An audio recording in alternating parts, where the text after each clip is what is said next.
What's up, guys? This is going to be a short video, so I appreciate you tuning in to the channel.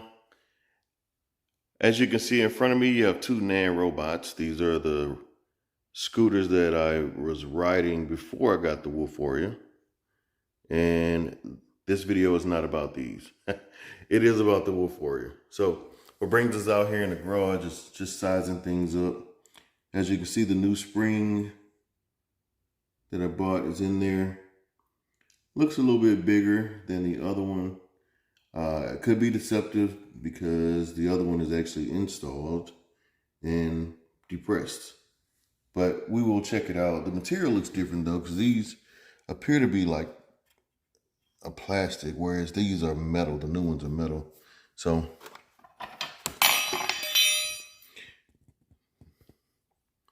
the new metal ones definitely look a little bit bigger, but we'll see once we actually get them installed. Also, we have the off-road tires that we purchased. All right, these are the original tires, street tires. So if you can look at them side by side, you can see these knobby ridges in here. Should definitely help us with traction on trails. So we'll get these installed at some point. But like I say, short video, that's all I have. Just wanted to do a side-by-side comparison with some of the new items here. And we will see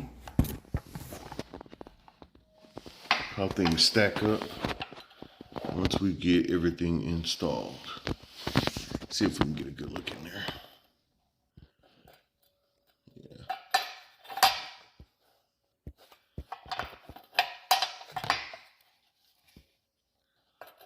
Like I said, it looks a little bit taller, but again, I can't see how much of it is in the housing up there, and it's slightly compressed already. So, but I definitely think these are more sturdy. They are metal, a solid metal, and I want to say that these are a plastic, man. I don't think these are metal, but at any rate, these springs are the ones that were designed for the Mantis Pro. As you know, the Mantis Pro is designed with just one spring on the back, but we're going to put two of those on the back of here and then see what kind of a difference it makes. All right, but at any rate, like I said, that's all we have for today. That is the end of the video. I appreciate you guys tuning in. Like, share, subscribe, and I'll see you on the next video. Peace.